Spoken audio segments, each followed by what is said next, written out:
सुरुवातीलाच काही दिवसावर एक पत्रक काढलं होतं. त्या पत्रकामध्ये महाराष्ट्रामध्ये जे आता विधानसभा निवडणूक होते त्याच्या अनुषंगाने सर्वच राजकीय पक्षांना मी विनंती केली होती की आमचा वीरशैव लिंगायत समाज हा महाराष्ट्रामध्ये फार मोठ्या प्रमाणामध्ये आहे. जवळजवळ 3-3.5 कोटीपेक्षा जास्त लोकसंख्या महाराष्ट्रामध्ये आहे. तर मी अंदाजे सांगतोय, मागच्या जनगणनेचा विचार केला तर साधारण 1.25 कोटीच्या आसपास लोकसंख्या आहे. आणि आपल्याला माहिती आहे की बरेच वर्ष जनगणना झालेली नाही, 2-3 वर्ष, त्यामुळे निश्चितपणे ती वाढली असेल. जे मतदार यादीच्या हिशोबाने जे आपल्याकडे मतदार आहे त्याच्यानुसार जर विचार केला तर राज्यभरामध्ये 288 ज्या जागा आहेत विधानसभेच्या, त्यापैकी 36 ते 40 जागा अशा आहेत त्याच्यामध्ये वीरशैव लिंगायत मतदारांची संख्या प्रचंड जास्त आहे, सर्वाधिक आहे. आणि मग आमच्या लक्षात आलं की त्या ठिकाणी जर आपल्या समाजातले उमेदवार जर आपण उभे केले तर निश्चितपणे निवडून येतील, आपल्याला एक समाजाला चांगले प्रतिनिधी मिळतील, आपल्या समाजाचा पर्यायाने आजूबाजूच्या विभागाचा सर्वांगीण विकास करतील. याच्यासाठी सर्वच राजकीय पक्षांना पत्र दिली, मिटिंगाटी घेतल्यात आणि तशी सुरुवात केली. त्याचा परिणाम असा झाला की काही राजकीय पक्षांनी आम्हाला सकारात्मक प्रतिसाद दिला. त्यांनी 1-2 जागा त्या ठिकाणी आम्हाला दिल्यात आमच्या समाजाला, त्यांच्या पक्षाप्रमाणे. आणि तरी पण आम्ही त्याच्यावरती पूर्ण समाधानी नाही आहे. आम्हाला आणखी जागांची अपेक्षा आहे. साधारण 35-40 जागा जर समजा आम्हाला दिल्यात तर निश्चितपणे आम्हाला तुमची पुढील भूमिका काय असणार?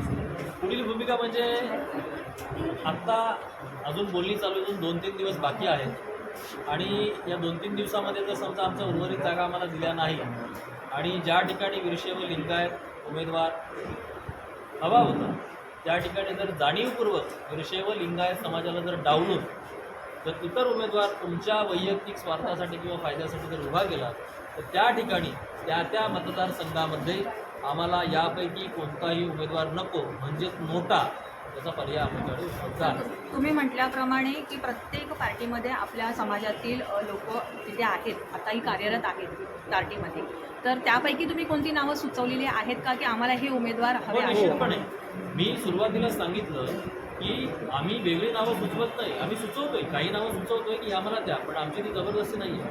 आम्ही राजकीय पक्षांना विनंती केली की तुमच्या पक्षामध्ये वर्षानुवर्ष जे काम करत आहेत, आमच्या समाजाचे नेते असतील, पदाधिकारी असतील, कार्यकर्ते असतील, ते जर सुशिक्षित असतील, त्यांच्याकडे राजकीय अनुभव असेल आणि चारित्र्य संपन्न असतील तर त्यांना प्राधान्य पहिलं द्या. उठसूट डायरेक्ट कुठल्याही लिंगायताला उचला उमेदवार द्या असं आमचं म्हणणं नाही. तुम्ही तपासणी करा आणि असे कितीतरी उमेदवार त्यांच्या पार्टीमध्ये आहेत की स्वतः तपासणीला आहे. सर, आत्तापर्यंत किती उमेदवार उभे राहणार आहेत? आत्तापर्यंत किती उमेदवार उभे राहणार आहेत? म्हणजे दोन्ही डाव्या आणि उजव्या आघाडीने तुम्हाला किती सीट देण्याचं? बघा, याच्यामध्ये ना काँग्रेस आणि राष्ट्रवादीकडनं अजून एकही उमेदवार नाही. अजित पवारांच्या राष्ट्रवादीकडनं अजून एकही जागा आम्हाला दिसली आणि आम्हाला त्यांच्याकडनं कुठलाही प्रतिसाद पण आला. मात्र मनसेकडून 1 जागा आम्हाला मिळालेली आहे सोलापूरमध्ये, भाजपकडून 2 जागा मिळालेल्या आहेत, शिंदेसाहेबांच्या शिवसेनेकडून 2 किंवा 3 जागा मिळण्याची शक्यता आहे, त्याची बोलणी सुरू आहे. त्याच्यानंतर आमच्याकडे विनय कोरेचं जनसुराज्य पक्ष, त्याला 1 जागा मिळालेली आहे. वंचित बहुजन आघाडीने 2 जागा दिलेल्या आहेत.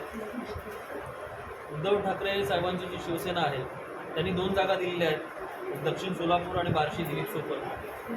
आणि सेवा जनशक्ती जे प्राध्यापक मनोहर दोंडे शिवा संघटनावाले जे आहेत त्यांनी स्वतः त्या ठिकाणी जागा लढली. म्हणजे 10-11 जागा आमच्या सध्या तरी आहेत आणि अजून आमची 25 जागांची मागणी. तुम्ही जी अपेक्षित संख्या पकडता आहात की जर तुम्हाला एवढ्या अपेक्षित संख्येत की जर उमेदवारी भेटली तर काय समाजाला त्याचा काय फायदा होईल, काय अपेक्षित आहे? निश्चितपणे समाजाला त्याचा फायदा होईल. कारण आम्ही आता हे सगळं का करतोय, आम्ही कशासाठी, ही वेळ का आली? मुळात वीरशैव लिंगायत समाज हा सहिष्णू आहे आणि त्या समाजाचे जंगम हे धर्मगुरू असतात आणि जंगम कधीही जातीपातीचं राजकारण करत नाही. पण सगळेच जण जातीपातीचं राजकारण करतात. प्रत्येकजण आपली जात, आपला धर्म, आपला पंथ हेच जर वर्षानुवर्ष करत असेल तर मग आम्ही का शांत बसायचो? आणि म्हणून ही भूमिका घेतली. त्यामुळे जर समजा आम्ही जी मागणी करतो ती न्याय्य मागणी, त्या हिशोबाने न्याय्य मागणी, ती मिळालंच पाहिजे.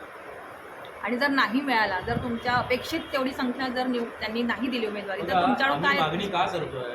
कारण वर्षानुवर्ष आमचे जे प्रश्न आहेत वीरशैव लिंगायत समाजाचे ते तसेच राहिलेले. आणि त्याची कारणमीमांसा शोधण्याचा जर प्रयत्न केला तर एक गोष्ट लक्षात येते की आमचे लोकप्रतिनिधी विधिमंडळात नाही, संख्येने फार कमी आहेत आणि जे आहेत त्यांची तेवढी ताकद पुरेशी नाही. कधी ताकद वाढली पाहिजे. एखादा शासन निर्णय मंजूर करायचा असेल तर लिंगायतांची एक भारी भक्कम त्या ठिकाणी आमदारांची संख्या असेल, सरकारला ते ऐकावंच लागेल. मग ते सत्तेत असतील किंवा विरोधी पक्षात असतील तरीही त्यांना ऐकावं लागेल. आणि ज्या वेळेला तो आपण पाहतो एखाद्या समाजाचा प्रश्न असतो तेव्हा सत्तेतले आणि विरोधी सगळ्यातले एकत्र येतात.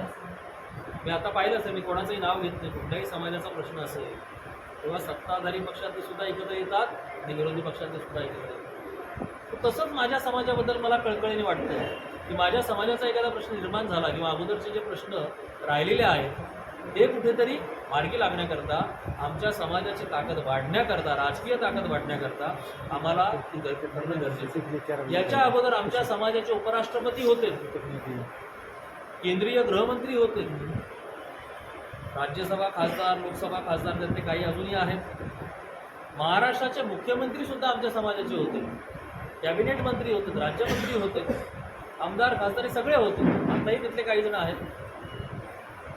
मग आता ती ताकद कमी व्हायला लागलेली आणि माझा तर थेट आरोप आहे राजकीय पक्षावर. आमच्या समाजातले जे ज्येष्ठ नेते आहेत त्याचं नाव कोणाचं सांगत नाही, मला मर्यादा आहेत म्हणून पुढच्या वेळेला नक्की सांगेल अगदी नाव.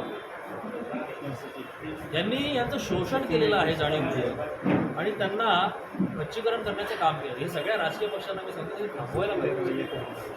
NCP कडून तुम्हाला एकही सीट अजून जाहीर केली गेलेली नाही आहे. मग त्यांच्याबद्दल तुमचा कशा पद्धतीचा व्यवहार राहणार आहे, कशा पद्धतीचं तुम्ही मी त्यांच्याबद्दल सांगितलं तुम्हाला, जे पक्ष आम्हाला उमेदवारी देणार नाही, बिलकुल देणार नाही, एकही जागा देणार नाही, आता बघू काय करायचं त्यांचं. ते आमच्याकडे पण आहे ना, मतदानाची ताकद आमच्याकडेच आहे ना. तुम्ही पूर्ण महाराष्ट्रात लढता ना, जेवढ्या जागा लढताय ना, लढा बिंदास. आम्ही बघतो ना आमच्या तुम्ही समाजाला. सगळ्या पक्षांकडे दावेदारी केली आहे उमेदवारांसाठी, हो. पण ज्या ठिकाणी तुमचे उमेदवार उभे नसेल तिथे लिंगायत समाज हा असणारच होतं. हो. मग त्यांनी कोणत्या पक्षाला मत ज्या द्यावं? ठिकाणी हे नसेल त्या समाजाने, त्यांचा जो स्थानिक समाज आहे त्यांनी उमेदवार पाहून मतदान करावं. किंवा ज्यांनी, आम्ही असंही आवडतो ना, ज्यांनी सगळ्यात जास्त आमच्या समाजाचा विचार केला. उदाहरणार्थ समजा एखाद्या पक्षाने आम्हाला 10 जागा दिल्या तर आम्ही जाहीरपणे सांगू शकतो की उर्वरित महाराष्ट्रामध्ये सुद्धा त्या पक्षाला मदत करा. एकूणच तुमचं आता चॅनलच्या माध्यमातून तुम्ही काय इशारा देताय, कशा पद्धतीने पुढची वाटचाल काय असणार आहे? मी पुन्हा एकदा सर्व राजकीय पक्षांना सांगतो की तुम्ही अजून पण जर ऐकला नाहीत, अजून सुद्धा 2-3 दिवस आहेत, तुम्ही ऐकला नाही, तुम्ही आपापसात सेटलमेंट करून, आता तुम्ही बघताय सगळे इकडच्या पार्टीचा उमेदवार दुसऱ्या चिन्हावरती लढतोय, एका मिनिटात पक्षप्रवेश, लगेच ये तिकीट देतो. आपापसात सेटलमेंट बंद करा. आमचे जे उमेदवार आहेत त्यांना तिकीट द्या, त्यांचे पडताळून पहा.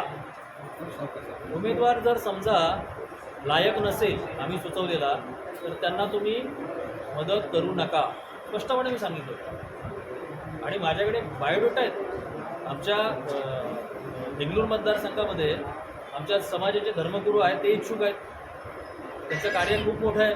डॉक्टर विरूपाक्ष शिवाचार्य महाराज ते अपक्ष जरी उभे राहिले तरी निवडून येतील. आणि जर ह्यांनी कोणी दिले नाही तर आम्ही करणार अपक्ष, पण त्याचा फटका सगळ्यांना बसेल. तुमच्या पक्षाला असं आव्हान आहे की आम्हाला जास्त जागा द्या आणि आमच्या समाजाची मदत तुमच्या पत्रात पाडून घ्या. आता तुम्ही तसं सांगू शकता, तसं होऊ शकतं. त्याचा अर्थ तसाच होतो. समजा एखाद्या पक्षाने 10 जागा दिल्या, 10 जागा दिल्या सरसकट, ज्या उरलेल्या आहेत त्या सरसकट 10 जागा जर समजा दिल्या एखाद्या पक्षाने तर आम्ही निश्चितपणे त्यांना समाजाच्या वतीने आश्वासन देऊ शकतो आणि समाजाला आवाहन करू शकतो की बाबा या पक्षाने आपल्याला सर्वाधिक जागा दिलेल्या आहेत, आपल्या उमेदवारांना निवडून येण्याची संधी दिलेली आहे, तेव्हा त्यांना मदत करणं आपलं कर्तव्य. थँक्यू. दुसरी महत्त्वाची गोष्ट, मी केव्हाही आमच्या समाजाला गृहीत धरून मतांचा घोडेबाजार करत नाही. कुठच्याही राजकीय पक्षाला मी कमिटमेंट देणार नाही की तुम्ही आम्हाला जागा दिल्या तर सरसकट महाराष्ट्राची मतं तुम्हाला मिळतील. मी फक्त समाजाला आवाहन करू शकतो, कारण कुणाची मतं गृहीत धरण्याचा नैतिक अधिकार मला देखील. मी फक्त समाजाला आवाहन करेन आणि पटवून देण्याचा प्रयत्न करेन की अमुक एका पक्षाने सर्वाधिक जागा दिलेल्या आहेत, त्यांना तुम्ही जास्तीत जास्त संख्येने उर्वरित महाराष्ट्रामध्ये मदत करा. धन्यवाद.